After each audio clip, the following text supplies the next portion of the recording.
You don't have a magnet for toxic people. You have a preference for them. I know that's hard to hear. We love the narrative that we're too kind, too giving, that we were always taken advantage of. But that's a comfort story. The truth is much more uncomfortable to sit with. You chose that chaos because it's the only way you felt safe.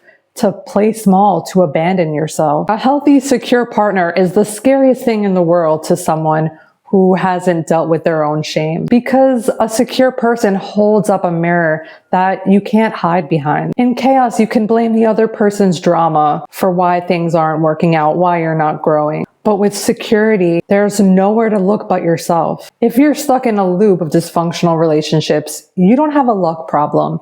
You have a capacity problem. I spent years as a pro in the push-pull. I was a poster child for disorganized attachment. When I was alone, my anxious side would take the wheel. I'd fixate on people who couldn't meet my needs, trying to fix them or save them or earn their love somehow. I saw myself as some kind of martyr, but really I was using their mess as a shield. As long as I was obsessed with their problems, I didn't have to face the reality of my own. But the moment things got real and someone offered me stable, secure intimacy, my avoidance side would go into full gear. I'd feel suffocated, look for flaws, and find ways to ruin the relationship. This wasn't bad luck. This was a perfect system. My anxious side was great at keeping me busy, and my avoidance side was really good at keeping me safe. It was a loop designed to make sure I never had to actually ever feel fully known. Because to my hijacked nervous system,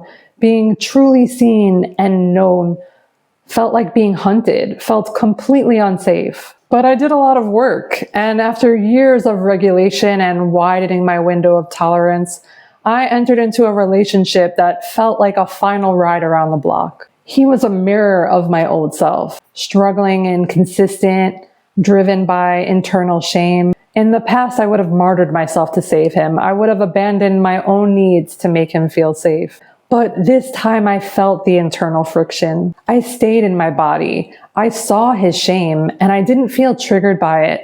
I felt deep empathy. I realized I'd avoided secure people for so long because their stability made me feel like an alien. It made me feel inadequate, pointed out where I felt I was not enough. Secure people don't participate in this fixer-victim dance. They don't validate your wounds. In chaos, you can hide, but in security, you are seen. And if you haven't learned to rewire and handle your own hardware, being seen can feel like being caught. Progress isn't a straight line to a happily ever after. It's messy. It looks like choosing a familiar person one last time, only to realize halfway through the conversation that you don't speak the same language anymore. You aren't falling back or regressing. You're just checking the door behind you to make sure it stays shut and locked. When you stop needing to fix the other person, you realize that you actually fixed the part of you that believed that you belonged in the mess. You realize that the safe chaos of the past is actually a cage that you've outgrown. You cannot think your way into a healthy relationship. You have to regulate, reprogram, and earn your way there. If you're judging yourself right now for relapsing, that you fell back into an old pattern,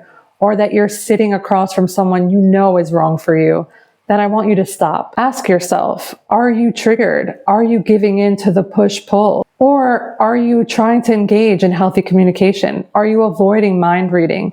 Are you trying to give them the benefit of the doubt? It could be that this relationship is like your graduation test. You had to see your old self in them one last time.